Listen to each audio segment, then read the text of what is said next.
தொகுதியின் முன்னாள் வட்டச் செயலாளர் நிரந்தர வட்டச் செயலாளர் என்று எம் சரவணன் அவர்களுக்கு வேண்டுதல், ஸ்டேஜுக்கு வாங்கன்னு சொல்லி. அண்ணன் தயவுசெய்து மேலே வாங்க, தயவுசெய்து மேலே வாங்க, ப்ளீஸ் ப்ளீஸ் வாங்க, தயவுசெய்து வாங்க.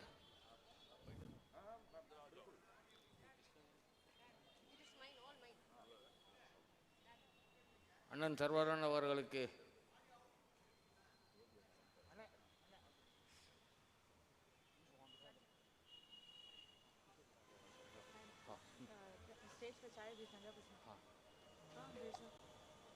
हाँ भेजो बेटा।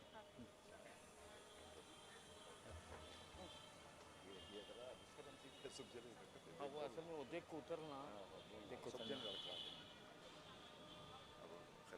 हाँ। अब मैं गुजारिश करता हूँ जनाब नातिक साहब जो हमारे इस कॉन्फ्रेंस के होस्ट हैं, इस कॉन्फ्रेंस के नाजिम हैं, उनसे ये गुजारिश करूँगा कि वो तशरीफ़ लाएँ और माइक को संभालें।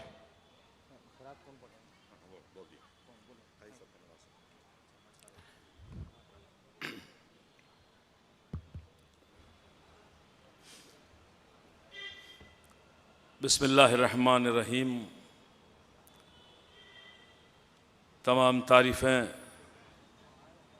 उस ज़ाते वाजिब के लिए जो लफ्ज़ कुन से इस कायनात को पैदा फरमाया, और दरूद व सलाम उस मुक़द्दस ज़ाते गिरामी पर जो ताजदार अंबिया भी है, सरदार अंबिया भी है, रहमतुल लिल आलमीन भी है और ख़ातिमुन नबिय्यीन भी है। और तमाम रहमतें व बरकतें शुहदाए इस्लाम, शुहदाए करबला और हज़रत इमाम हुसैन अलैहिस्सलाम की ज़ात मुताहिर पर जो हुसैनो मिन्नी व अना मिनल हुसैन के मिस्ताक़ हैं, जिनको रसूल अल्लाह ने फरमाया ये सरदार जवानान जन्नत हैं। इमाम हुसैन अलैहिस्सलाम जिन्होंने मैदान करबला में 3 दिन की भूख और प्यास को बर्दाश्त करते हुए हज़ारों लाखों यजीदी फ़ौजियों का मुकाबला किया और अपने खून से, अपनी कुर्बानी से क़यामत तक दीन इस्लाम को ज़िंदा किया। मोहतरम आशिक़ान अहले बैत अतहार, अज़ादारान मज़लूम करबला, अल्हम्दुलिल्लाह हर साल की तरह इस साल भी आलीशान पैमाने पर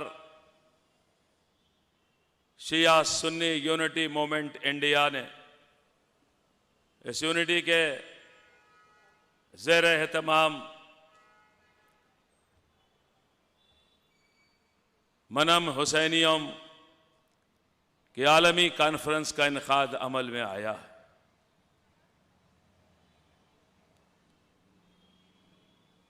और अल्हम्दुलिल्लाह बड़ी तादाद में हमारे सभी बावखार फर्जंदान तौहीद, अल्लाह पाक के ये सारे नेक बंदे जिस मज़हब से, जिस कौम से भी ताल्लुक़ रखते हों, लेकिन मज़लूम करबला की बारगाह में इस वक्त ख़राज अक़ीदत पेश करने के लिए हाजिर हुए हैं।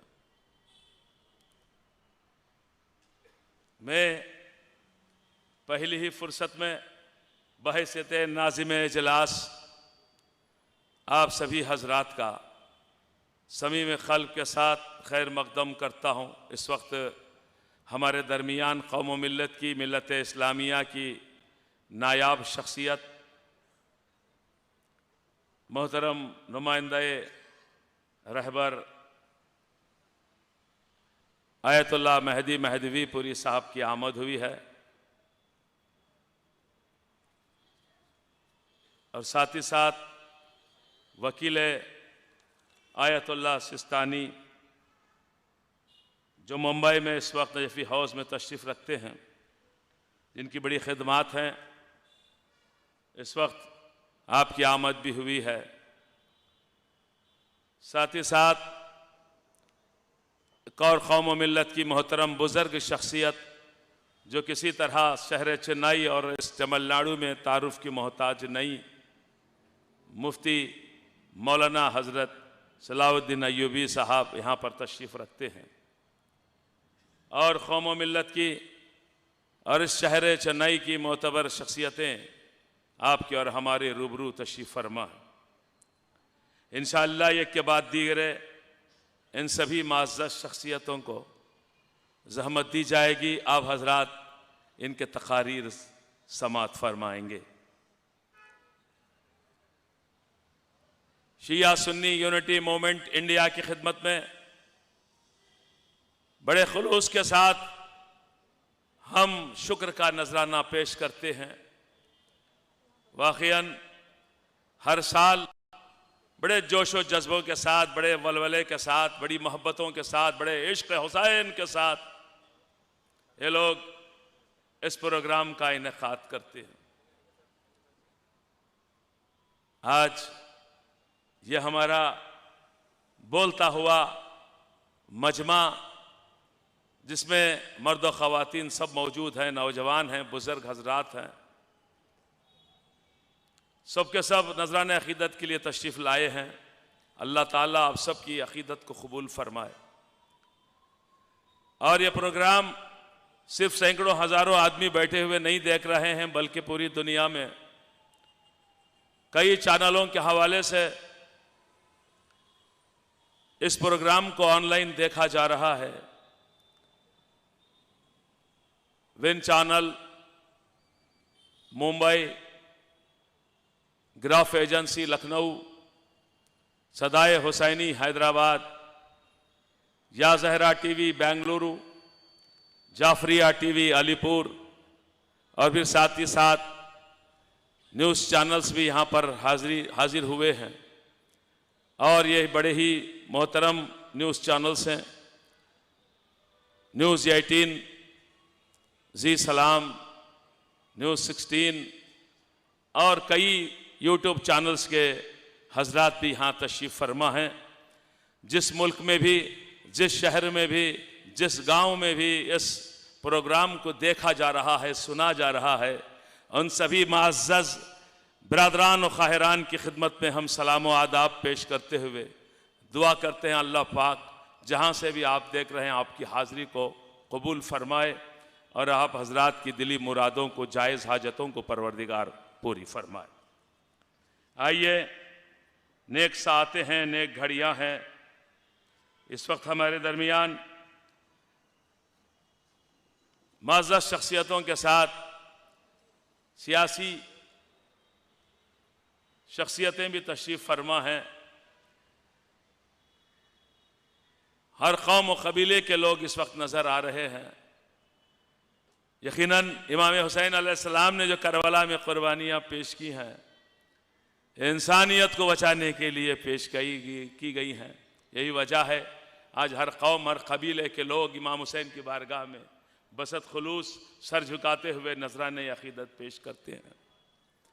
हुसैन कल भी जिंदा था, आज भी जिंदा है, क़यामत तक जिंदा रहेगा।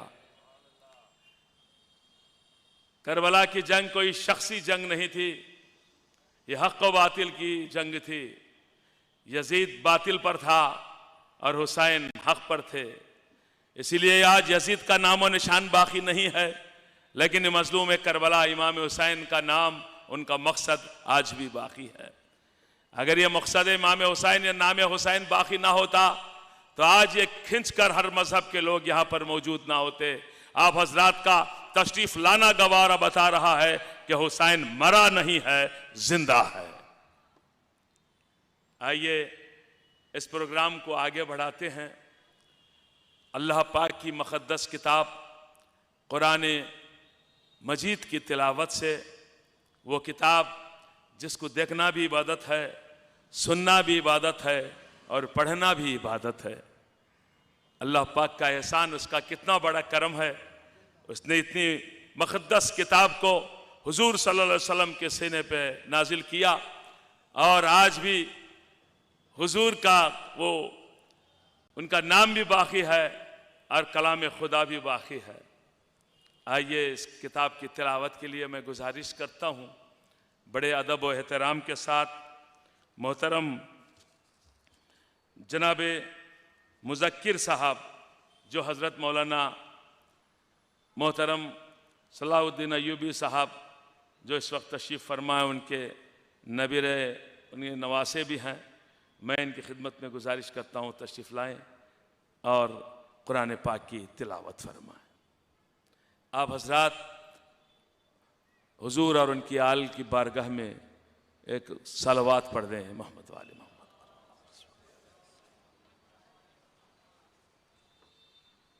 अस्सलामु अलैकुम व रहमतुल्लाहि व बरकातुहू। अऊज़ु बिल्लाहि मिनश शैतानिर रजीम। बिस्मिल्लाहिर रहमानिर रहीम। वद्दुहा वल्लैलि इज़ा सजा मा वद्दअक रब्बुक व मा क़ला वलल आखिरतु खैरुल लक मिनल ऊला वलसौफ युअतीक रब्बुक फतर्दा अलम यजदिक यतीमन फआवा ववजदक ज़ाल्लन फहदा ववजदक आइलन फअग़ना फअम्मल यतीम फला तक़हर वअम्मा अस्साइल फला तन्हर वअम्मा बिनिअमति रब्बिक फहद्दिस। अऊज़ु बिल्लाहि मिनश शैतानिर रजीम। बिस्मिल्लाहिर रहमानिर रहीम। कुल हुवल्लाहु अहद अल्लाहुस समद लम यलिद वलम यूलद वलम यकुल लहू कुफुवन अहद। अऊज़ु बिल्लाहि मिनश शैतानिर रजीम। बिस्मिल्लाहिर रहमानिर रहीम। कुल अऊज़ु बिरब्बिन नास मलिकिन नास इलाहिन नास मिन शर्रिल वस्वासिल खन्नास अल्लज़ी युवस्विसु फ़ी सुदूरिन नास मिनल जिन्नति वन्नास। अऊज़ु बिल्लाहि मिनश शैतानिर रजीम। बिस्मिल्लाहिर रहमानिर रहीम। कुल अऊज़ु बिरब्बिल फलक़ मिन शर्रि मा ख़लक़ व मिन शर्रि गासिक़िन इज़ा वक़ब व मिन शर्रि नफ़्फ़ाथाति फ़िल उक़द व मिन शर्रि हासिदिन इज़ा हसद। अऊज़ु बिल्लाहि मिनश शैतानिर रजीम। बिस्मिल्लाहिर रहमानिर रहीम। कुल या अय्युहल काफ़िरून ला अअबुदु मा तअबुदून वला अंतुम आबिदून मा अअबुद वला अना आबिदु मा अबदतुम वला अंतुम आबिदून मा अअबुद लकुम दीनुकुम वलिय दीन। सदक़ल्लाहुल अज़ीम। अस्सलामु अलैकुम व रहमतुल्लाहि व बरकातुहू। बहुत बहुत शुक्रिया मोहतरम जनाब मुज़क्किर साहब, आपने कुरान पाक की तिलावत से हमारे दिलों को मजल्ला व मुसफ़ा फरमाया। आपकी खिदमत में शुक्र का नजराना पेश करता हूँ। नूर हक़, नूर यकीन, नूर खुदा कुरान है, जिसका जौहर है नबी वो आईना कुरान है। इसको दुनिया ने जलाया फिर भी ये बाकी रहा, मुरसल आज़म का जिंदा मौजूज़ा कुरान है। मुरसल आज़म का जिंदा मौजूज़ा कुरान है। कुरान पाक की तिलावत आपने समात फरमाई। आइए, जैसे कि हमने आपकी खिदमत में अर्ज़ किया, इस वक्त शहनशीन पर कौम व मिल्लत की मोहतरम और नायाब शख्सियतें तशरीफ़ फरमा हैं जो किसी तरह तारुफ़ की मोहताज नहीं हैं। इंशाअल्लाह एक के बाद दिगरे बड़े अदब व एहतराम के साथ इनकी खिदमत में गुजारिश की जाएगी और वो आपसे मुखातिब होंगे। शिया सुन्नी यूनिटी मूवमेंट इंडिया ने हर साल बड़ी खूबसूरती के साथ खिदमत अंजाम देते हैं। आज ही उनके ज़ेर एहतमाम ये प्रोग्राम भी मुनक़िद हुआ है और जिसका आगाज़ भी हो चुका। मैं तमाम अराकीन की खिदमत में फ़र्दन इस यूनिटी के सभी ओहदेदार और अराकीन की खिदमत में इमाम मदद कहता हूँ, दुआएं पेश करता हूँ। आप बड़ी ज़हमत करते हैं मौला को खुश करने के लिए, हुजूर को खुश करने के लिए, अल्लाह पाक को खुश करने के लिए। यकीनन ये आपकी मेहनतें रायगा होने वाली नहीं हैं। हुसैन मज़लूम करबला का नाम है और इंशाअल्लाह अपनी मज़लूमी के सदक़े में सबको सलामत और खुश रखेगा। इन नामों में ये यूनिटी के सभी अफराद बड़ी मेहनत से, बड़ी लगन से काम करते हैं और ये एक नाम मोहतरम खिदमत गुज़ार कौम मिल्लत जनाब नुसरत अली ख़ान साहब, औन अली भाई किसी तरह तारुफ़ के मोहताज नहीं हैं। मैं इन्हें आज से नहीं, 2-4 साल से नहीं, बल्कि एक मुद्दत से अच्छी तरह से जानता हूँ।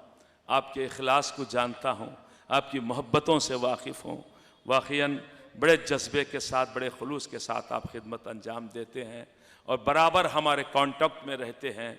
जब तक पूरे मेहमान पूरी तरह से प्रोग्राम ख़त्म होने तक वो अपने घर भी नहीं देखते, किसी से बात करना भी ज़्यादा गवारा नहीं करते। इसलिए इनको फ़िक्र यही रहती है कि ये प्रोग्राम कामयाब हो, मेरा हुसैन खुश हो जाए।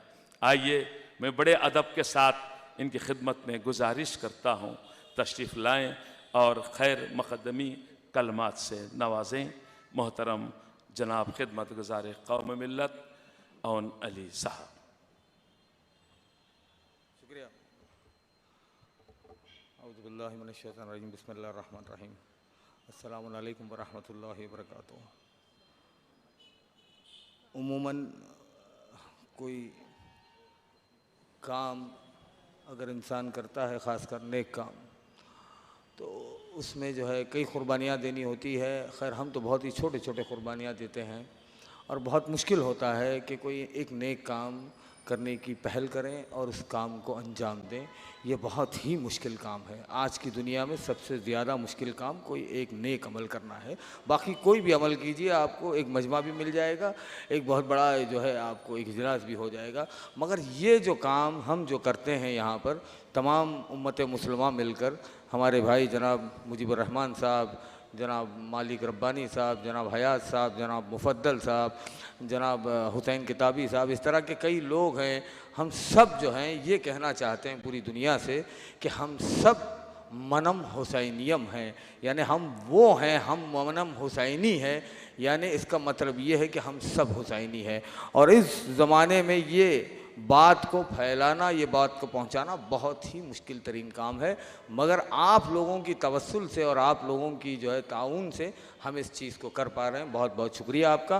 तो सबसे पहले मुझे जो है यानी इस्तक़बाली तकरीर के लिए कहा गया है। अब मैं किस तरह से इस्तक़बाल करूं, कभी कभी समझता हूं कि सूरज को जो है किस तरह कोई चराग़ की रोशनी दिखाई दे या किसी चीज़ से जो है मेल दिया जाए। सबसे पहले हमारे दरमियान के अंदर जो है हमारे दिल अजीज़, सबके दिल अजीज़, और ख़ासकर मेरे तो जो है बहुत ही दिल अजीज़ हैं। जब भी मैं कोई इजलास करता हूँ बग़ैर उनकी इजाज़त के और बग़ैर उनके शामिल होने के मैंने कभी किया ही नहीं। इंशाअल्लाह आगे भी ये सिलसिला जारी रहेगा। वो हैं जनाब मोहम्मद सलाउद्दीन अय्यूब साहब, जो चीफ़ कादी ऑफ तमिलनाडु। मैं उनका इस्तक़बाल करता हूँ। बहुत ही शुक्रिया क़िबला, आप यहाँ पर अलील होने के बावजूद भी आए और मैं इसके लिए माज़िरत चाहता हूँ कि मैंने आपको इसरार भी किया था आने के लिए।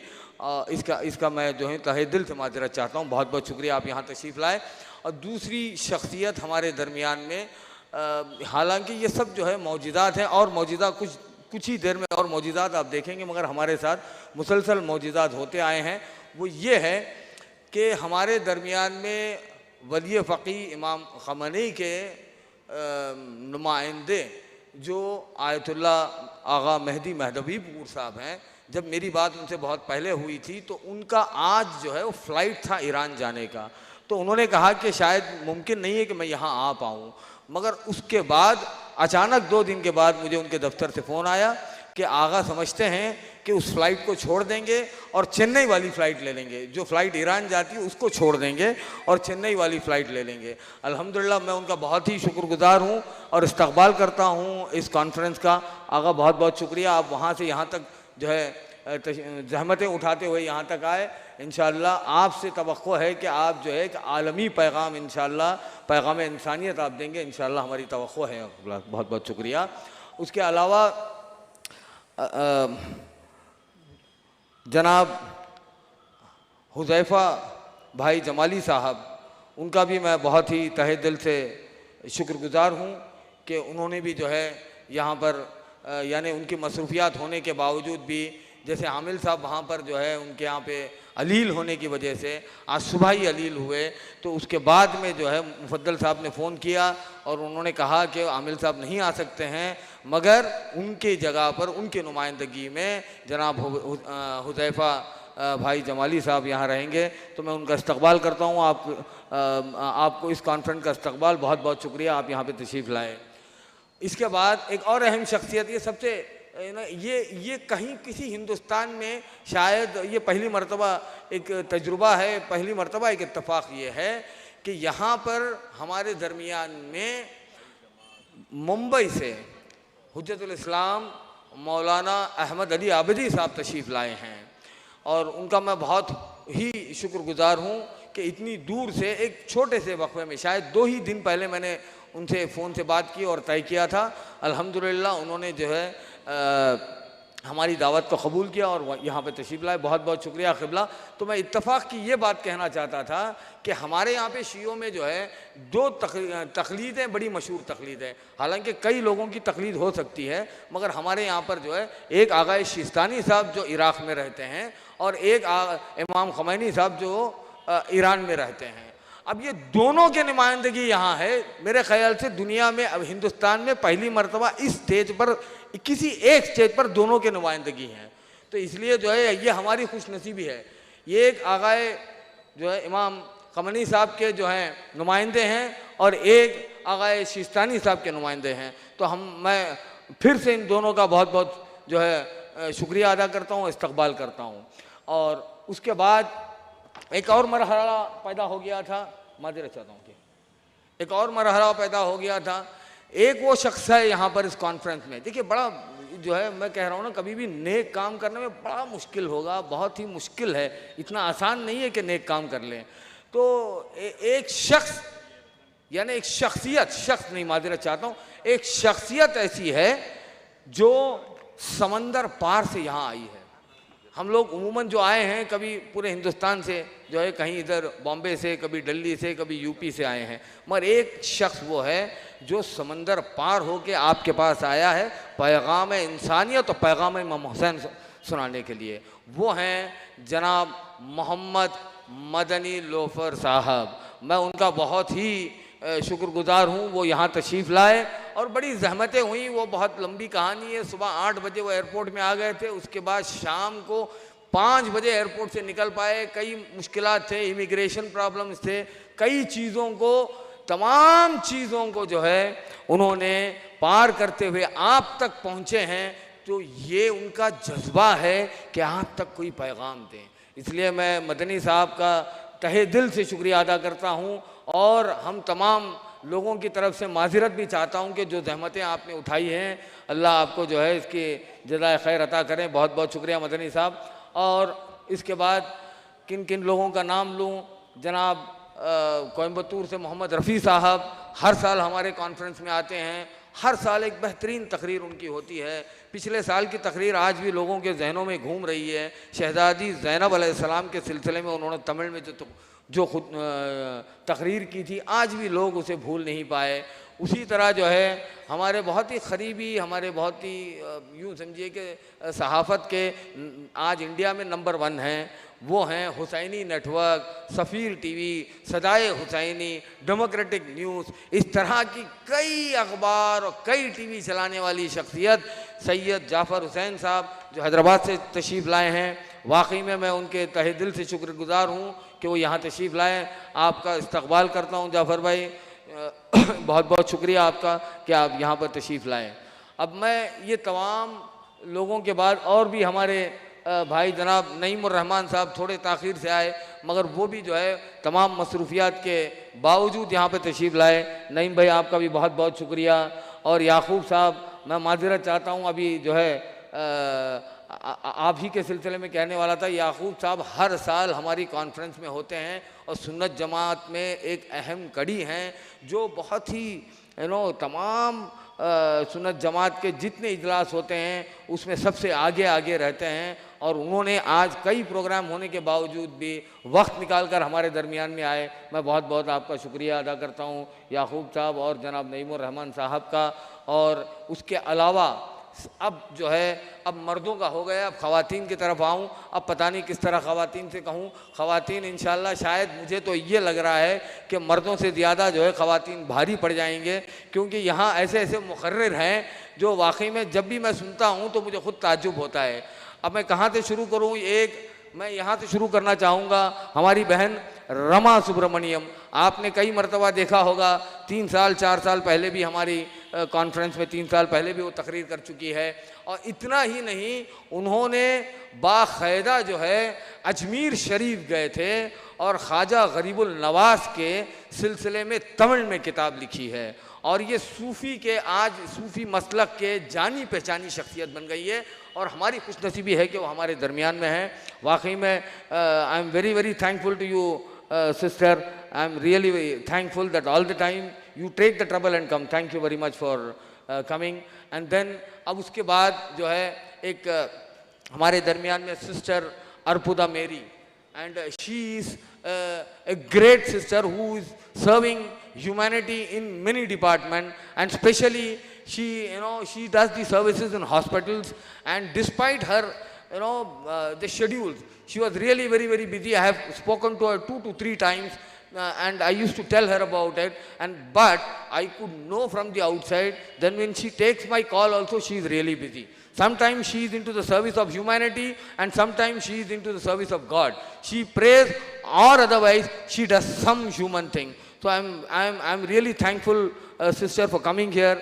Please grace us with the message of humanity and with the message of Imam Hussain alayhi salam. We all are looking forward for this. And उसके बाद मैं अब एक ऐसी शख्सियत के बारे में बात करने वाला हूँ जिसे सब जानते हैं। सबसे बड़ी मुश्किल है कि मैं अगर कुछ भी कहूँगा तो लोग कहेंगे कि वो उनको जानते हैं। हाँ, वो उनकी ये शख्सियत की ये जो चीज़ें हैं वो सब वो जानते हैं। अगर कोई भी चीज़ मैं कहूँगा तो लोग कहेंगे कि मैं जानता हूँ। वो है हमारी बहन फ़ातिमा मुज़फ़्फ़र साहिबा।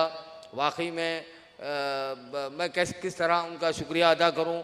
मैं उनका इस्तक़बाल करता हूँ। उन्होंने जो है आज उनके 3 प्रोग्राम्स थे, वो तमाम 3 प्रोग्राम्स को उन्होंने जो है कैंसिल करके वो यहाँ पर आए थे। पहले ही बता दिए कि भाई ये प्रोग्राम है, अगर ये मनम हुसैनियम मनंगलन संगमम है तो मैं तमाम प्रोग्राम्स को छोड़ दूँगी और इस प्रोग्राम को आऊँगी। और मुझे कहने की कोई ज़रूरत नहीं है, वो ये कि हर बार की तरह, हर तकरीर की तरह इस तकरीर में भी आपको पैगाम मिलेगा, इसमें कोई दो राय नहीं है। तो इसके साथ साथ जनाब अमतुल आतिफ़ा साहिबा जो शिया मुकर्रिर हैं और जो इंटरनेशनल टीवीज़ पर आते रहते हैं और उनकी तकरीरें पूरी दुनिया में मशहूर है। कनाडा, यूएस, यूरोप और तमाम टीवियों में जो है इनकी मुहर्रम में तकरीरें होती हैं। और एक बोर्ड मेंबर भी रही हैं, एक एक्स हज कमेटी मेंबर भी रही हैं। और उनका भी इस्तक़बाल करता हूँ शिया सुन्नी यूनिटी मूवमेंट की तरफ से। और बस अभी इस्तक़बाल जो है, और लगता है कि कोई रह नहीं गई हैं, अगर कोई रह गए और कई लोग आना है। हालांकि मिनिस्टर सिंजी मस्तान साहब को यहाँ होना चाहिए, शायद अभी रास्ते में भी होंगे क्योंकि चीफ मिनिस्टर का एक प्रोग्राम चल रहा है, उसकी वजह से वो यहाँ तक नहीं पहुँच सके। उस प्रोग्राम के बाद ही वो यहाँ पर आएंगे। और डॉक्टर मस्तान साहब भी हैं जो माइनॉरिटी के वाइस चेयरमैन है, वो भी अल्हम्दुलिल्लाह रास्ते में हैं। इंशाल्लाह अनकरीब आप लोगों के दरमियान में यहाँ पे तशरीफ़ रखेंगे। और हुजूर, बस ये इस्तक़बाल के बाद बस इतना मैं कहना चाहता हूँ कि इमाम हुसैन अलैहिस्सलाम और मुहर्रम, इमाम हुसैन अलैहिस्सलाम और हिंदुस्तान, ये दोनों जुदा नहीं है। ताज्जुब होगा आपको, ये दोनों जुदा ही नहीं है। ना हिंदुस्तान इमाम हुसैन से जुदा है, ना मुहर्रम इमाम हुसैन से जुदा है। 1400 साल से अगर दुनिया में कोई ऐसी ज़मीन है जहाँ पर बग़ैर बिना लागा, बग़ैर किसी उसके अगर कहीं आज़ादारी चलती है तो वो सिर्फ़ और सिर्फ हिंदुस्तान की ज़मीन है। तो इसलिए शायर कहता है कि शब्बीर मदीने से गर हिंद में आ जाते, शब्बीर मदीने से गर हिंद में आ जाते, हृदय में जगह पाते, जीवन में समा जाते।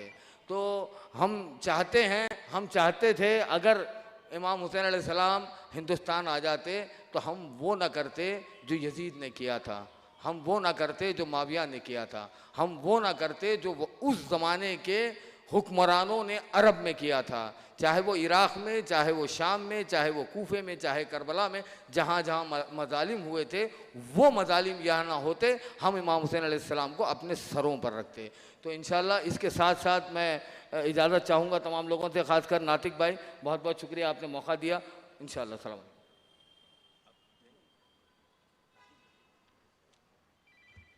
अस्सलामु अलैकुम वरहमतुल्लाहि वबरकातुहू। இமாம் ஹுசைன் அலைஹிஸ்ஸலாம் அவர்கள் கூறுகிறார்கள், யார் இறைவனை எவ்வாறு வணங்க வேண்டுமோ அவ்வாறு வணங்குகிறாரோ இறைவன் அவருக்கு அவர் எதிர்பார்ப்புகளுக்கும் தேவைகளுக்கும் அதிகமாக வழங்குகிறான். மனம் ஹுசேனியம் மனங்களின் சங்கமம் சர்வதேச மாநாட்டிற்காக இங்கு பல மௌலானாக்களும் ஆலிமாக்களும் வருகை தந்துள்ளார்கள். எளிமையான மனிதர், தமிழகத்தை மார்க்க பணிகளோடு மார்க்கத்தை கொண்டு வழிநடத்தக்கூடியவர், நமது தமிழகத்தின் முதன்மை காசி மௌலானா சலாஹுதீன் அய்யூப் சாஹிப் அவர்களை மக்கள் மத்தியிலே சில வார்த்தைகள் இமாம் ஹுசைன் அவர்களை பற்றி உரையாற்றுவதற்காக நான் மேடைக்கு அழைக்கிறேன்.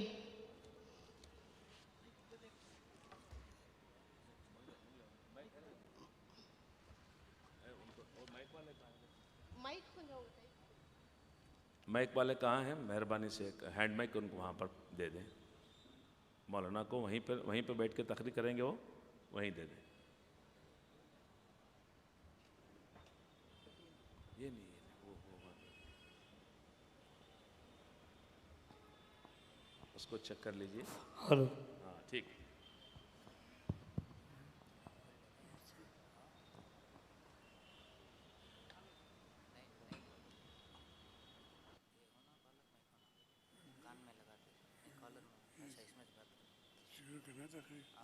तकरीर शुरू करो। हाँ, तुम ना बोलो इमाम हुसैन के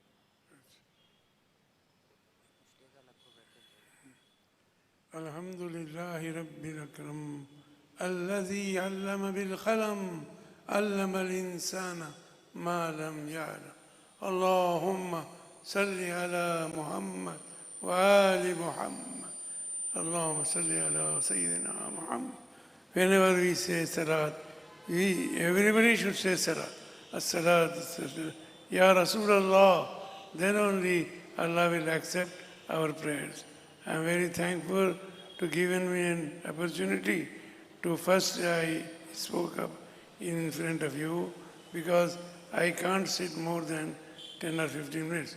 But it is Sayyidina Imam Hussain radiallahu anhu. I am here for more than 1 hour, alhamdulillah. So, as you know very well, Sayyidina Imam Hussain radiallahu ta'ala anhu के बारे में आपने सुना है कि किस तरीके से आपको कहा गया दीनस, एक फारसी में बना, एक मिनट, दीनस बना दीनस्त हुसैन बनास्त हुसैन, कुछ फारसी शेर है, आप लोग जानते होंगे।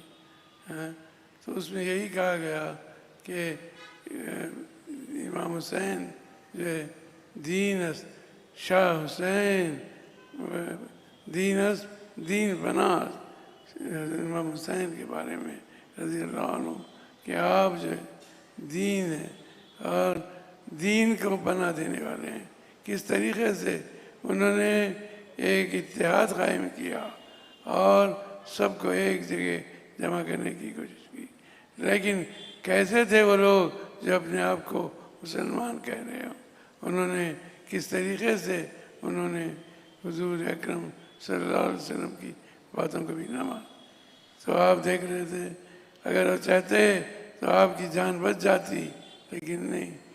हुसैन को हुजूर ने फरमाया था अना हुसैन मिन्नी व अना मिनल हुसैन, हुसैन मुझसे हैं और मैं हुसैन। मैं अना वही पुल हुसैन वल्लाह सुब्हानहु व तआला यही अल्लज़ी यही पुल हुसैन। इन्हें फरमाया कि तुम में जो इमाम हुसैन को पसंद करेगा अल्लाह ताला उससे मोहब्बत करेगा। तो क्या ऐसे हुसैन को वो जिब्रील से कहकर नहीं बचा सकते थे, जबकि उन्होंने कहा था कि जिब्रील ने कि आपके ये फर्जंद को शहीद किया जाएगा करबला में, और फिर वाकई करबला में आपकी शहादत हो जाती है।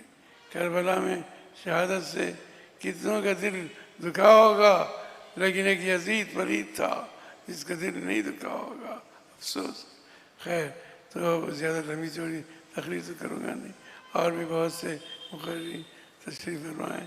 एक और बात, हज़रत ख्वाजा अजमेरी ने जो है एक कूज़े में पूरे तालाब को एक कर दिया। देखा आपने उनके मौजूदा को। तो ये एक मुरीद थे हैं, लेकिन उन्होंने उनको अल्लाह ने इतनी हिम्मत दी, इतनी ताकत दी कि एक कूज़े के अंदर जो है ये अना सागर के पूरे पानी को एक जगह कर दिया। एक छोटा सा कूज़ा यानी जो बर्तन होता है उसमें। तो और फिर क्या ये इमाम हुसैन इस बात की ताकत नहीं थी कि वो सारे कूफे के पानी को एक जगह जमा कर देते, लेकिन नहीं, उन्होंने अल्लाह के बातों को माना और ये अपने नाना जान को की बातों को माना। जब अल्लाह के नबी ने भी कहा कि ये जब सरजमीन एक जिनका बता दिया गया उन्हें कूफे में इंतकाल होगा, तो बहरहाल अल्लाह ने उनकी वजह से आज हम मुसलमानों के लिए एक दौर आया है कि हम मुत्तहिद हो जाएं, और इत्तेहाद की वजह से इंशाअल्लाह अल्लाह ताला हमारी मदद फरमाएगा।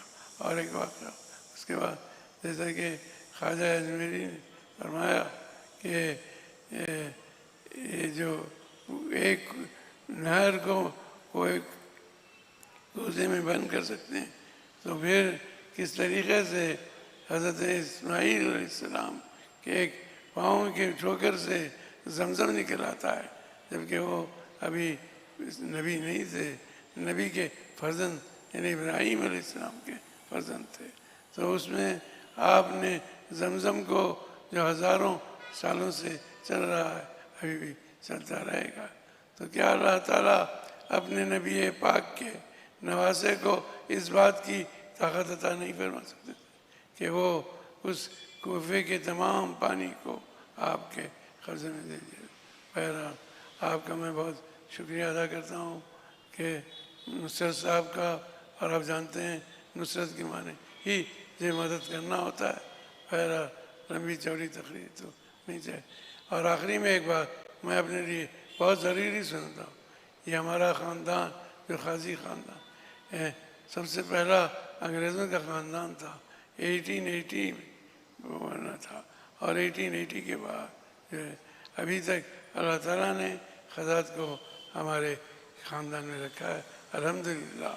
और आखिरी बात ये कि मैं देख रहा हूँ कि ये वक्फ बोर्ड जहाँ पर जो है हमारी बहनें भी काम कर रही हैं, उन्हें चाहिए कि वक्फ बोर्ड को बेहतर बनाए। इससे हमारे जो मुसलमानों की कई किस्म के अमलाक हैं, कई किस्म के प्रॉपर्टीज़ हैं, बच सकते हैं। एक मिसाल ले लीजिए, हमारा एक क़ब्रिस्तान था हमारे फोर फादर्स का, आज उसको लिए एक तकरीबन 6 महीने हो गए हैं और किसी किस्म की कोई हरकत नहीं हो रही। हरकत क्यों नहीं हो रही? अल्लाह वाला। तो मैं आज की इस तकरीर में मैं ज़रूर अपनी 2 खातून बहनों से इस बात की गुजारिश करती हूँ, अपनी तकरीर को ख़त्म करता हूँ। जज़ाकल्लाह। अस्सलाम वालेकुम।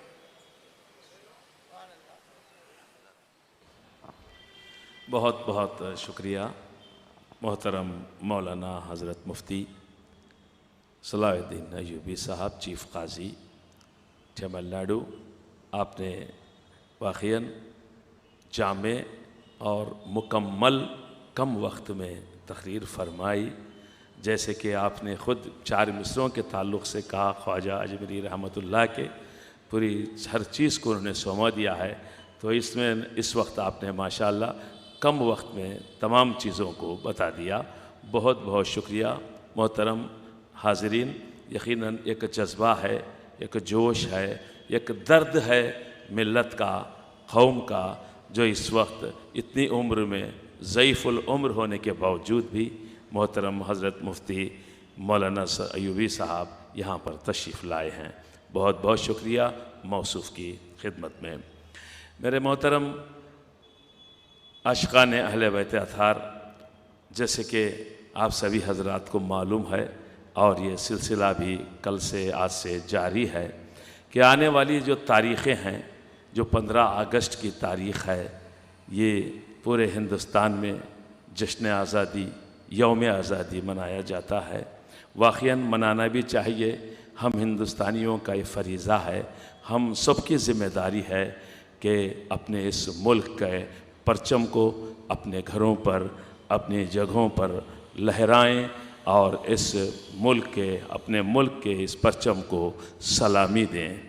ऐसे इमाम हुसैन अलैहिस्सलाम ने, जैसे कि अभी भाई ने बताया था, कि इस हिंदुस्तान से बड़ी मोहब्बत की थी। जब इमाम हुसैन को रोका गया था तो उस वक्त इमाम हुसैन ने कहा था कि अगर मुझे रोकना चाहते हो तो छोड़ दो, मैं हिंदुस्तान चला जाऊंगा। अब ज़रा गौर कीजिए, जापान का लफ्ज़ उन्होंने इस्तेमाल नहीं किया, अमेरिका मुल्क का उन्होंने नाम नहीं लिया, किसी और मुल्क का नाम नहीं लिया, नाम लिया तो अपने मुल्क हिंदुस्तान का नाम लिया। यही वजह है हमारी माएँ भी बचपन में अपने बच्चों को बचपन ही में ये लोरियाँ देती हैं, ये कहकर कि बच्चों 2 चीज़ों को ना भूलना, 2 चीज़ें हमेशा करना, एक हुसैन की आज़ादारी करना और दूसरे अपने मुल्क हिंदुस्तान से वफादारी करना। ये है या अली। और बड़ी मोहब्बत है इमाम हुसैन अलैहिस्सलाम को, इसलिए पूरी दुनिया में उतनी आज़ादारी शायद नहीं होती, उतने इमाम बड़े, उतनी मजलिसें नहीं होती जितने हमारे मुल्क, अपने मुल्क इस भारत में, इस हिंदुस्तान में होती हैं। इसीलिए कहने वाले ने कहा, इतनी जगह कहाँ है सऊदी जहान में जितने इमाम बाड़े हैं हिंदुस्तान में। इतने इमाम बाड़े हैं हिंदुस्तान में। आइए मैं इस वक्त एक और मोहतरम शख्सियत की खिदमत में गुजारिश करने जा रहा हूँ, वो भी किसी तरह तारुफ के मोहताज नहीं हैं। देखिए, मैं कई सालों से इनको यहाँ पर आते हुए देख रहा हूँ। इस कम्युनिटी के लोग, भोरे भाई बड़ी तादाद में हाजिर होते हैं। सिर्फ चेन्नई की बात नहीं कर रहा हूँ, बल्कि पूरे हिंदुस्तान में, हिंदुस्तान के बाहर भी ये लोग इमाम हुसैन से बड़ी अक़ीदत रखते हैं। बड़े बड़े उलमा, बड़े बड़े दानिश्वर हजरातों को हमने इमाम हुसैन का मातम करते हुए देखा, फ़र्श अज़ा पे बैठते हुए देखा। आप इराक़ जाएंगे, मज़लूम करबला इमाम हुसैन की बारगाह में जाएंगे तो आपको अंदाज़ा हो जाएगा कितनी हज़ारों की तादाद में ये भाई बिरादरान तशरीफ़ लाते हैं और इमाम हुसैन का मातम करते हैं। वो मातम होता है कि चारों तरफ से लोग देखने के लिए खड़े हो जाते हैं, कितनी अक़ीदत से लोग मातम करते हैं। मोहतरम हज़रत मौलाना जनाब शेख हुज़ैफ़ा भाई जमाली इस वक्त तशरीफ़ रखते हैं। मैं आपकी खिदमत अक़दस में गुजारिश करता हूँ, यहाँ पर तशरीफ़ लाएँ और अपनी तकरीर से हमारे इस मजमे को, दिलों को मुनव्वर फरमाएँ। मोहतरम जनाब शेख हुज़ैफ़ा भाई जमाली, एक आप बाबा से बुलंद सलवात पढ़ दें मोहम्मद वालिमा। देखिए, बहुत सी शख्सियतें, अभी आपने मोहतरम जनाब औन भाई से इनके तारुफ़ सुना। यकीनन कोई तारुफ़ के मोहताज नहीं है, लेकिन दुनिया का एक दस्तूर है जो एक एक 2-2 जुमला इनके लिए कहा जाता है, वरना ये ऐसी शख्सियतें हैं 2-2, 3-3 घंटे भी अगर अब इनके ताल्लुक़ से बयान किया जाए तो बहुत कम है।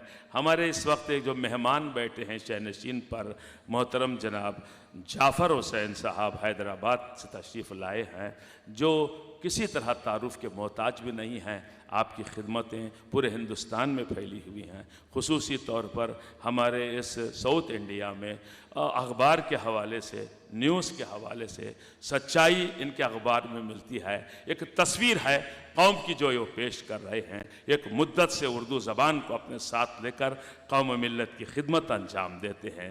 मोहतरम जनाब जाफ़र हुसैन साहब हैदराबादी, आपका भी इन तमाम मुअज़्ज़ज़ उलमा के साथ, दानिश्वरों के साथ, समीम ख़ल्क़ के साथ खैर मक़दम करता हूँ। इस वक्त हमारे रूबरू मौजूद हैं मोहतरम जनाब शेख हुज़ैफ़ा भाई जमाली। एक बावाज़ बुलंद सलवात पढ़ें, इनका इस्तक़बाल फरमाएँ।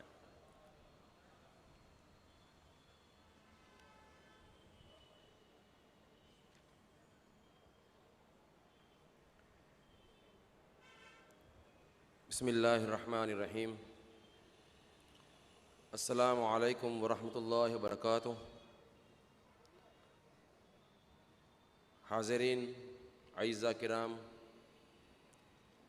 आज हम यहाँ सिब्त रसूल सल्लल्लाहु अलैहि वालैहि वसल्लम इमाम हुसैन की महब्बत में यहाँ जमा हुए हैं। कुछ रोज़ पेशतर ही यौम आशूरा में हम सब ने इमाम हुसैन की ज़िक्र की, मातम किया, उन पर आंसू बहाए, और आज फिर से हम इमाम हुसैन की ज़िक्र के लिए यहाँ जमा हुए हैं। ये यही साबित करता है कि हमें इमाम हुसैन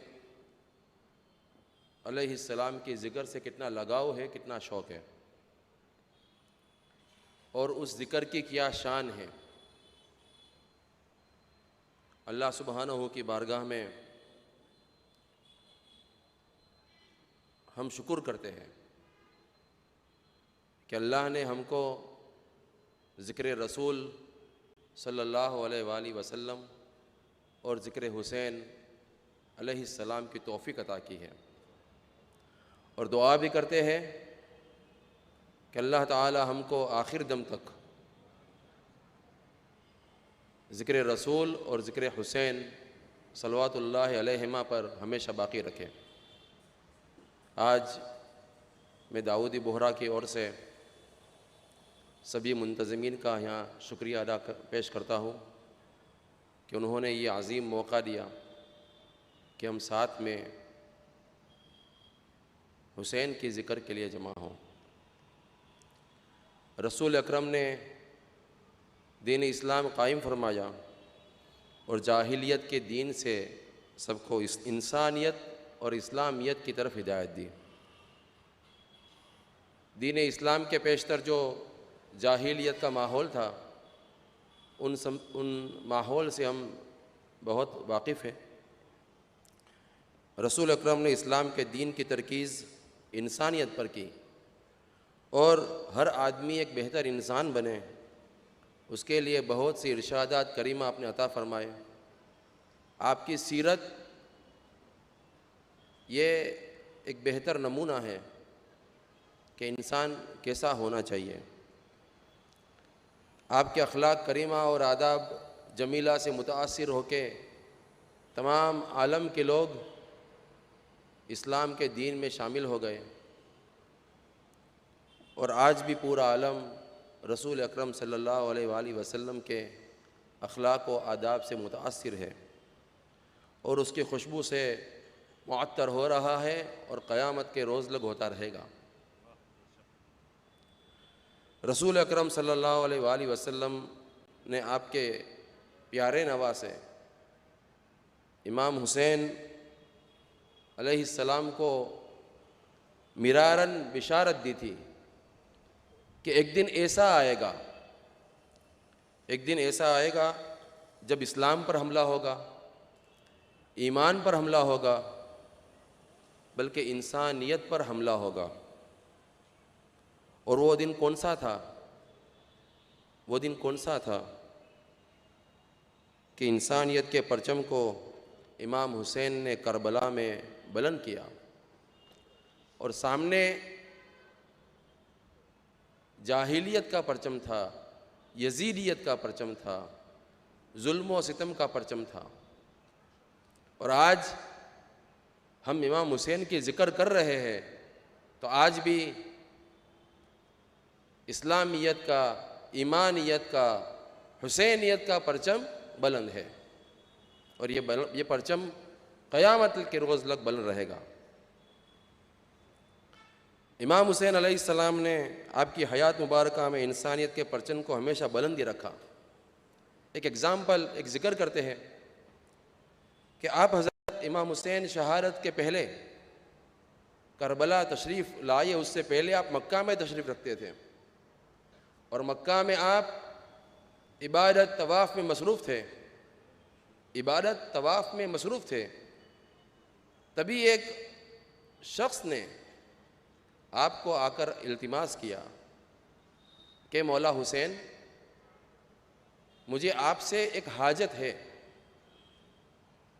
आप मेरी हाजत तमाम कीजिए। इमाम हुसैन तवाफ़ दे रहे थे बैतुल्लाह के, लेकिन वो मोमिन की हाजत रवाई के लिए उन्होंने बैतुल्लाह के तवाफ़ बीच में तोड़ दिए और उनकी हाजत तमाम की आपने और उसकी मुसाअदत की। तो हाज़िरीन अज़ीज़ा, अगर हम इस ज़िक्र में गौर करें तो मालूम पड़ता है कि जैसे सरवर कायनात रसूल अकरम सल्लल्लाहु अलैहि वसल्लम ने फरमाया कि अल खल्क़ु इयालुल्लाह है व अहब्बुल खल्क़ि इलल्लाह अनफ़अहुम लियालिह, कि तमाम कायनात खुदा की इयाल है और जो कायनात में सबसे ज़्यादा फ़ायदामंद है वो खुदा का सबसे ज़्यादा महबूब है। तो हुसैन इमाम ने तवाफ़ तोड़ दिए उनकी हाजत तमाम करने के लिए। कुछ काम था, वो काम में आपने मुसाअदत की। तो इससे बेहतर इंसानियत का परचम कौन बुलंद कर सकता है? हुसैन इमाम कर सकते हैं। तो आज इबादुल्लाह की खिदमत, उम्मत इस्लाम की खिदमत, ये अपन सब पर वाजिब है कि उसी खिदमत में अपनी ज़िंदगी बसर करें। और इस तरह अपन इमाम हुसैन और नबी अकरम सल्लल्लाहु अलैहि वसल्लम से क़ुर्बत हासिल करें। बहुत से वाक़या है, एक मशहूर वाक़या और ज़िक्र करूं, जैसे अपन अपनी बसीरत तेज़ हो कि इमाम हुसैन करबला पहुँचे और करबला में हुर ने आपको रोका था। जब रोका था तो हुर और उसके लश्कर, जो यजीद का लश्कर था, उसके पास बिल्कुल पानी नहीं था, बिल्कुल पानी नहीं था। और इमाम हुसैन और आपके असहाब और अहले बैत के पास बहुत पानी था। तभी इमाम हुसैन ने अपने लश्कर के लोगों को इरशाद किया कि हुर और उसके लश्कर को पानी पिलाओ, इंसानों को ही नहीं, लश्कर के लोगों को ही नहीं, बल्कि उनके घोड़ों को भी पानी पिलाओ। इमाम हुसैन सल्लल्लाहु अलैहि वसल्लम, आपको तो इल्म था कि यही लोग 7वीं मुहर्रम से मुझ पे पानी बंद कर देंगे, मुझे करबला में प्यासा कत्ल करेंगे। लेकिन उस वक्त आपने इंसानियत का परचम बुलंद किया। ये कौन कर सकते हैं? इमाम हुसैन ही कर सकते हैं, सल्लल्लाहु अलैहि। क्यों किया आपने? कि आपके वालिद अमीरुल मोमिनीन अली इब्न अबी तालिब अलैहिस्सलाम ने क्या फरमाया है कि अहसिन इला मन असा इलैक, अगर आपकी ओर कोई बुराई करता है तो आप तो एहसान ही करते चलो। बहुत मुश्किल है आज के ज़माने में कि अगर कोई अपनी ओर बुराई करता है और अपन उसको जवाब नहीं दे रहे, अपन रिटेलिएट नहीं कर रहे, बहुत मुश्किल है। लेकिन जो अमीरुल मोमिनीन अली इब्न अबी तालिब ने फरमाया, वही अमल इमाम हुसैन अलैहिस्सलाम कर रहे हैं। मोहतरम हाज़रीन, इंसानियत का बहुत बड़ा सबक ये करबला का वाक़या है। हमारे रूहानी पेशवा सैयदना आली क़दर मुफद्दल सैफुद्दीन साहब एक नज़म में फरमाते हैं, एक बंद की तिलावत करता हूँ। है हुसैन इब्ने अली जो फातिमा के दिल के बाग, आपकी कुर्बानियाँ है दर से इक़रा का बलाग। सिबत पैगंबर से है इंसानियत रोशन चिराग, धो दिए अपने लहू से जुल्म तुग़यानी के दाग। अल्लमल इंसान मालम यालम एक एजाज है, इससे ज़ाहिर रिफ़अत इंसानियत का राज है। इमाम हुसैन ने यौम आशूरा भी इंसानियत का परचम इस कदर बुलंद किया कि हुर अलैहिस्सलाम भी हैवानियत यजीदियत छोड़कर इंसानियत के अलम के तहत आ गए और इमाम हुसैन पर कुर्बान हो गए। इसी तरह इंसानियत पर एहसान की ज़िंदा मिसाल मारेका करबला है, जिसमें इमाम हुसैन ने गर्म रेत पर प्यास की शिद्दत में अपने प्यारों को हक पर निसार कर दिया और आखिर में ज़ख्मों से चूर चूर होकर अपने खून के कतरे बहा बहा कर इंसानियत को ज़िल्लत और पस्ती में गिरने से बचा लिया और इंसानियत और अखलाकियत की हुकूक की कदर को वाज़ेह कर दिया। इसी के साथ तमाम अक़वाम आलम को ये सिखा दिया कि इन अक़दार की हिफाजत के लिए किस तरह शुजाअत, हिम्मत, सब्र तहम्मुल और बुर्दबारी से अलम बरदारी की जाए। करबला का गमनाक वाक़या हमें यह तालीम देता है कि हमारी ज़िंदगी में ऐसे वाक़े आते हैं जिसमें हमें सब्र तहम्मुल से काम करना चाहिए। हाज़िरीन आइज़ा, इमाम हुसैन अलैहिस्सलाम की ज़िक्रा में हम सब यहाँ जमा हुए हैं। इमाम हुसैन अलैहिस्सलाम की शहादत की पुरदर्द और गमनाक ज़िक्र सबको रुलाती है। इसीलिए रसूल अकरम सल्लल्लाहु अलैहि वसल्लम ने फरमाया कि मन बका औ अबका औ तबाका आला वलद अल हुसैन वजबत लहुल जन्नह। जो इमाम हुसैन पर रोएगा या रुलाएगा या अगर आंसू नहीं बहते तो रोने जैसा मुंह बनाएगा, उसके लिए भी रसूल अकरम ने जन्नत वाजिब कर दी है। तो आज हम ये ज़िक्रा में बैठे हैं, हम जन्नत के साजवार होने के लिए लायक हैं। मोहतरम हाज़रीन, हर जगह आज हुर्रियत की, फ्रीडम की बात चल रही है। इमाम हुसैन ने करबला में शहादत इख्तियार करके आलम को हकीकतन हुर्रियत दे दी है। हुर्रियत में इंसान की वैल्यूज़, इंसानियत की वैल्यूज़ कम ना हो जाए, ये देखना हम सब की ज़िम्मेदारी है। इंसानियत के बग़ैर हुर्रियत का कोई फ़ायदा नहीं है। आखिर में अल्लाह सुब्हानहू की बारगाह में इल्तिजा है कि अल्लाह ताला रसूल अकरम सल्लल्लाहु अलैहि वसल्लम, उसकी पाक इतरत और असहाब किराम पर सलावत और सलाम पढ़ें और हम सबको हुसैनी सीरत पर चलने की तौफीक अता करे। अल्लाह ताला बराए करम उम्मत मुस्लिमा और इबादुल्लाह और इंसानियत के आलाम बुलंद फरमावे। वल्हम्दुलिल्लाह रब्बिल आलमीन।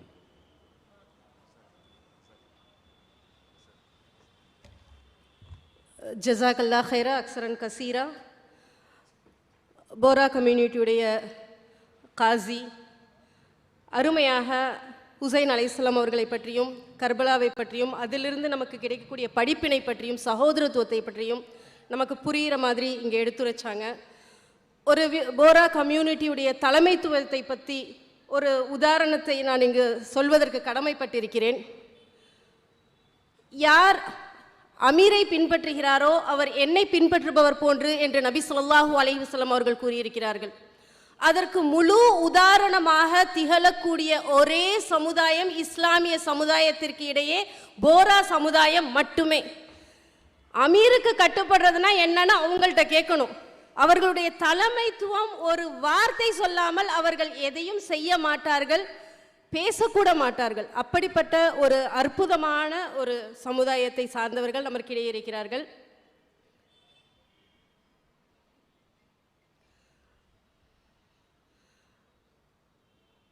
இமாம் அலி அலைஹிஸ்ஸலாம் அவர்கள் கூறுகிறார்கள், அல்லாஹ் ஒடுக்கப்பட்டோரின் பிரார்த்தனைகளை செவியேற்பவனாக இருக்கிறான். அமல் இல்லாமல் பிரார்த்தனை புரிபவர்கள் வில் இல்லாத அம்பை எறிபவர்களை போன்றாவர். பிரார்த்தனையின் மூலம் சோதனைகளின் அலைகளை தடுத்து கொள்ளுங்கள். தனது பிரார்த்தனைகளை கொண்டும் தனது மருத்துவத்தை கொண்டும் மக்களுக்கு மருத்துவ பணியை ஆற்றி இதுவரை இது போன்ற நிகழ்வுகளில் கலந்து கொள்ளாத முதல் முறையாக நமது அழைப்பை ஏற்று இங்கு வருகை தந்திருக்கும் சிஸ்டர் டாக்டர் அற்புத மேரி அவர்களை சில வார்த்தைகள் பேசுவதற்காக மேடைக்கு அழைக்கிறேன்.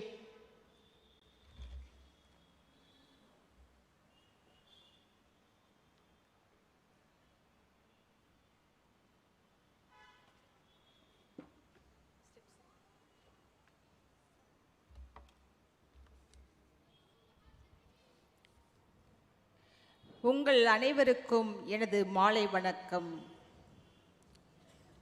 மனங்களின் சங்கமம் உணர்வுகளுக்கு உயிர் கொடுக்கிறது, உறவுகளை மெருகேற்றுகிறது. மனங்களின் சங்கமம் என்ற தலைப்பினை பேச நான் அழைக்கப்பட்ட போது என் மனதில் பட்ட இந்த கவிதை துளிகள், திண்ணையில் உட்கார்ந்து தென்றல் கலந்த வேப்பம்பூவின் வாசம் முகர்ந்து முழு நிலவின் முகம் பார்த்தபடி முற்றத்தில் அமர்ந்த பிள்ளைகளோடு சிறு பிள்ளையாகி மனைவி உருட்டி தரும் உருண்டை சோற்றை உண்டு கழித்திருந்த காலம், இதை நினைத்து பார்க்கத்தான் முடியும். மீண்டும் வருமா என்ற நெடுமூச்சுடன் நினைத்து பார்த்தார் நீலகண்டன். சங்கமம் என்று ஒன்றோடு ஒன்று இணைவது, அந்த இணைதல்தான் இந்த பிணைதலுக்கு வழிவகுக்கிறது. எடுத்துக்காட்டாக கடல் நதிகளின் சங்கமம், நட்பு மனங்களின் சங்கமம், கார்மேகம் மலைகளின் சங்கமம், நறுமணம் மலர்களின் சங்கமம். ஆக நாம் அனைவரும் இங்கு இணைந்திருப்பது நல்ல மனங்களின் சங்கமம். நான் அருட்சகோதரி அற்புதா, மனங்களின் சங்கமம் என்ற தலைப்பினில் இக்கருத்துக்களை உங்களுடன் பகிர விரும்புகின்றேன். மனிதனுடைய இலக்கு எதுவாக இருக்கிறது என்றால், வளர்ச்சி பாதையை நோக்கியே நகர்கின்றன. அதே வேளையில் பெண்களின் நோக்கம் எதுவாக இருக்கிறது என்றால், குடும்பம், வீட்டு நிர்வாகம் என்பதை பற்றியே இருக்கின்றது. ஆனால் முக்கிய நோக்கம் எதுவாக இருக்க வேண்டும் என்றால் மகிழ்ச்சிதான். மகிழ்ச்சிக்கு மனிதன் என்ன செய்கின்றான்? பணம் சம்பாதிக்கின்றான், உறவு முறைகளை தேர்ந்தெடுக்கின்றான், யாரோ ஒரு தலைவனுடைய வார்த்தையை கேட்டு அதன்படி மகிழ்ச்சியாக இருக்கலாம் என்று தேடி தேடி அலைந்து கொண்டிருக்கின்றான். ஆனால் மற்றும் சிலர் மதுவுக்காகவும் கேளிக்கை செயல்களிலும் நண்பர்களுடனும் இணைந்து மகிழ்ச்சி அடையலாம் என்று தங்களையே ஏமாற்றிக் கொள்கிறார்கள். இன்னும் சிலர் அங்கு மகிழ்ச்சி கிடைக்கவில்லையே என்று கடவுளிடத்தில் வருகிறார்கள். தாங்கள் செய்த தவறுகள் எல்லாம் தன்னுடையதாக இருந்தாலும் கடைசியில் கடவுளிடம் தஞ்சம் அடைகிறார்கள். இந்த மகிழ்ச்சி என்று சொல்லும்போது எனக்கு ஒரு நிகழ்வு ஞாபகத்துக்கு வருகிறது. பல நிகழ்வுகள் இருந்தாலும் ஒரு பதிவை மட்டும் உங்கள் முன் வைக்க ஆசைப்படுகிறேன். நான் ஒரு இயல்முறை மருத்துவராக இருக்கின்றேன். நிறைய பேஷண்ட்டை பார்ப்போம். அப்போது வித்தியாசமான ஒரு பேஷண்ட்டை நான் பார்க்க வேண்டி நேர்ந்தது. ஈரோட்டிலிருந்து ஒரு ஃபோன் வந்தது. சிஸ்டர், நீங்கள் இயல்முறை மருத்துவரா என்று. ஆம் என்றேன். நான் ஒரு கப்பல் ஓட்டும் இன்ஜினியராக இருக்கிறேன். நான் ஒரு விபத்தில் அகப்பட்டு 6 ஆண்டுகளாக வீல் சேரில் இருக்கிறேன். எனக்கு நடக்க முடியவில்லை. பல மருத்துவர்களை பார்த்தும் என்னால் குணமடைய முடியவில்லை.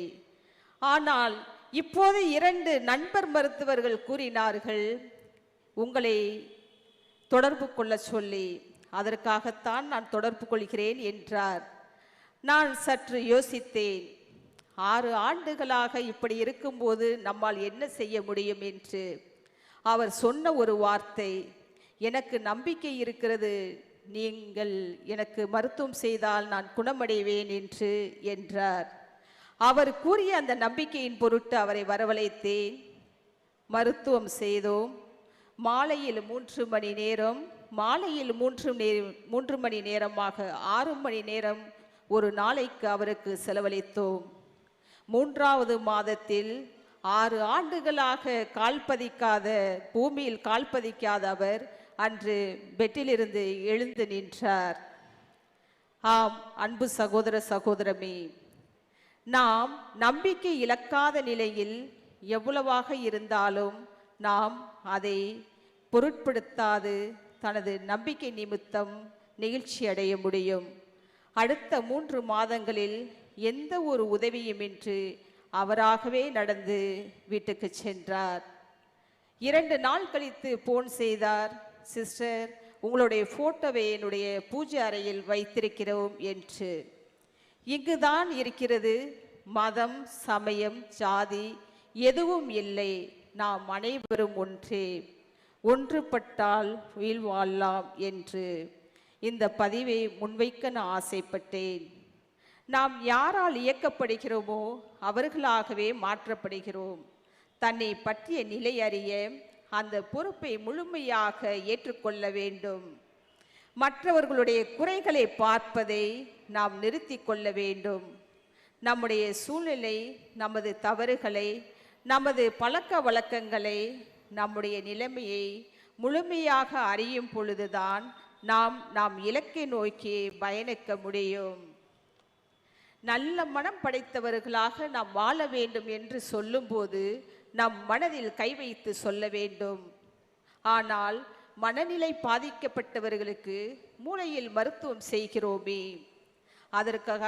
அதற்காகத்தான் சொல்கிறோம், மனம் ஒரு தொழிற்சாலை. நாம் என்னவெல்லாம் சிந்திக்கிறோமோ அதையெல்லாம் அந்த தொழிற்சாலை ஒரு மூலப்பொருளாக சென்றடைகிறது. ஆனால் மனிதன் அன்பான, மனித நேயமுள்ள, வளமான, தைரியமான உறவுகள் நிறைந்த மனிதத்தை உருவாக்குவதற்கு தேவையான மூலப்பொருட்களை தர வேண்டும்.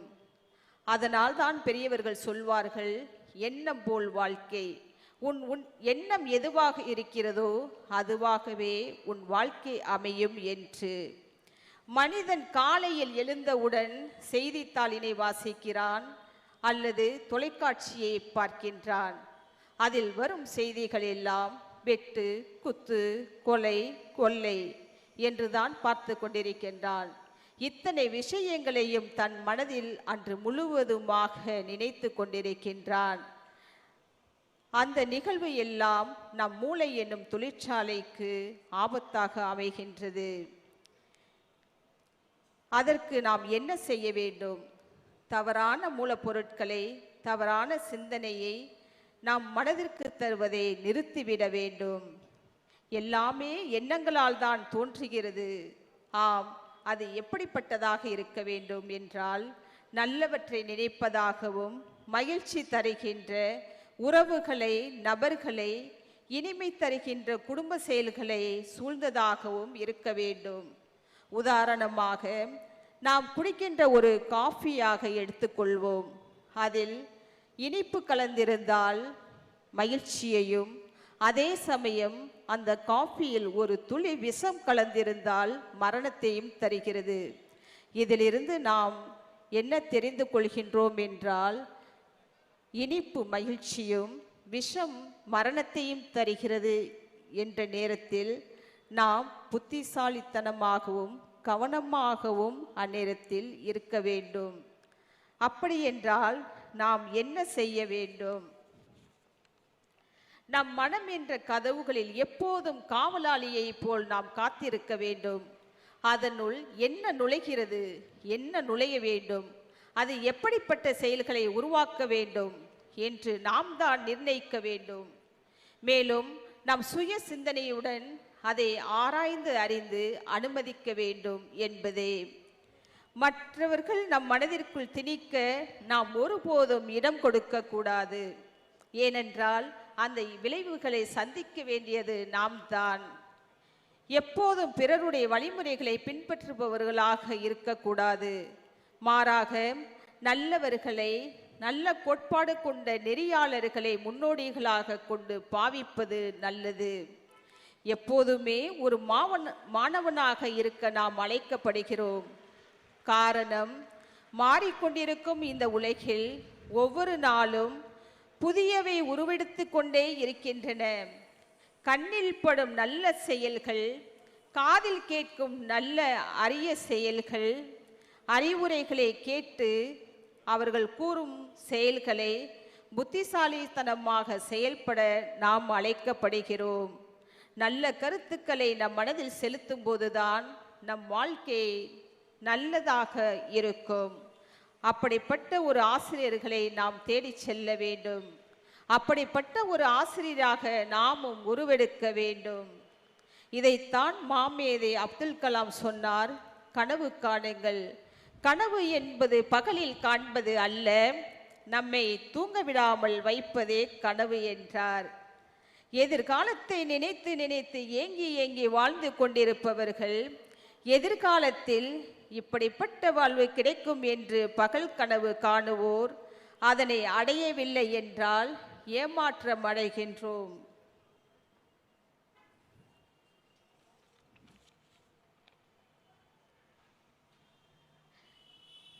ஆக நாம் எடுக்கும் ஒவ்வொரு முடிவையும் நமது வாழ்க்கைக்கு ஏற்றபடி அமைத்து கொள்ள வேண்டும்.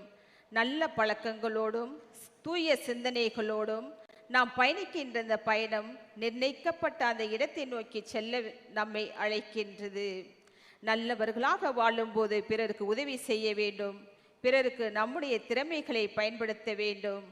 ஊனமில்லாமல் பிறந்தாலே இந்த பூமி நீ சாதிக்க இறைவன் கொடுத்த சந்தர்ப்பம்தான்.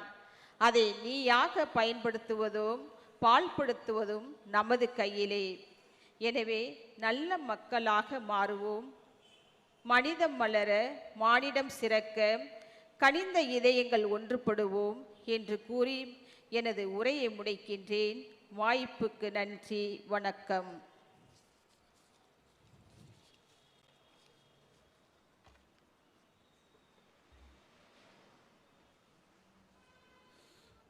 Very thanks, Sister Dr.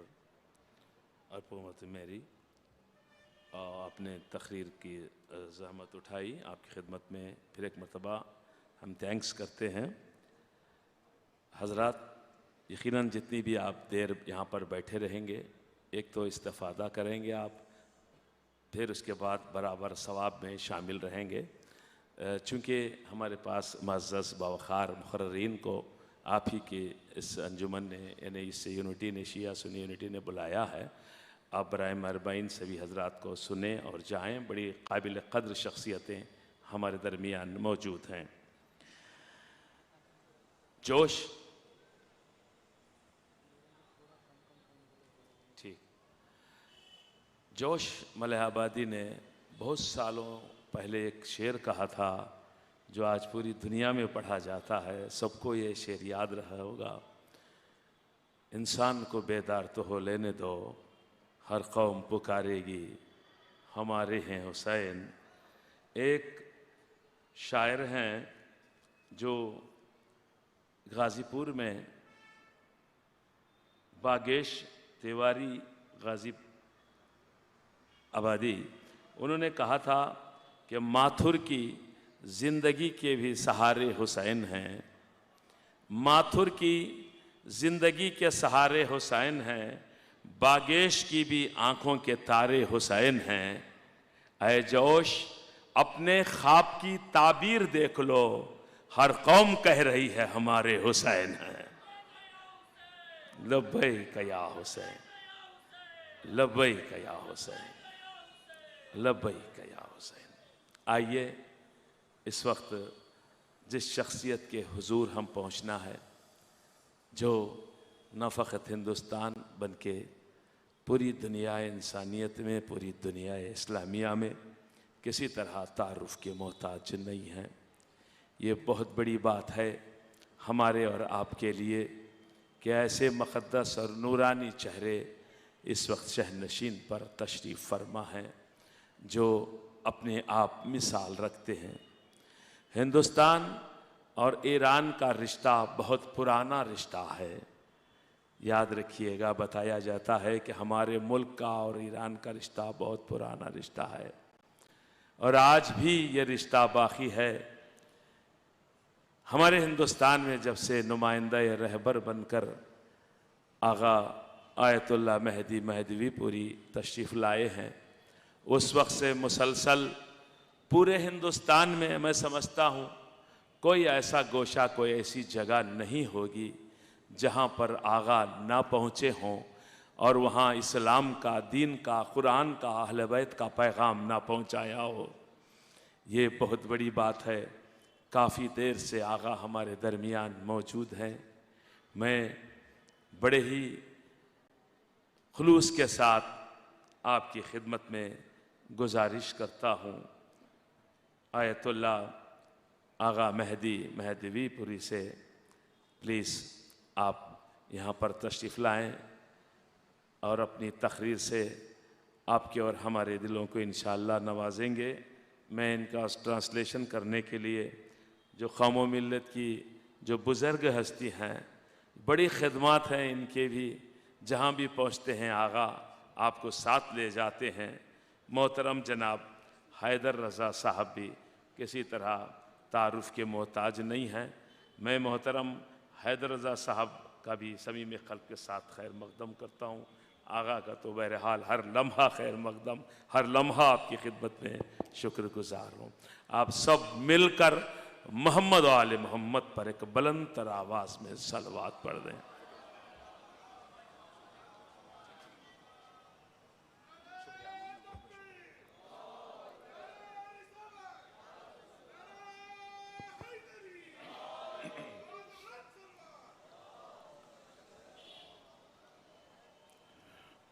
अस्सलामु अलैकुम व रहमतुल्लाह। बिस्मिल्लाहिर्रहमानिर्रहीम। अल्हम्दुलिल्लाहि रब्बिल आलमीन। वस्सलातु वस्सलामु अला सय्यिदिल अन्बिया'i वल मुरसलीन अबिल क़ासिमिल मुस्तफ़ा मुहम्मद व अला अहले बैत तय्यबीन ताहिरीन अल मअसूमीन। क़ाल अल इमाम अल हुसैन अलैहिस्सलाम इन्नी ला अरल मौत फ़ी इज़्ज़िन इल्ला सआदह वलल हयात मअ ज़ालिमीन इल्ला बरमा।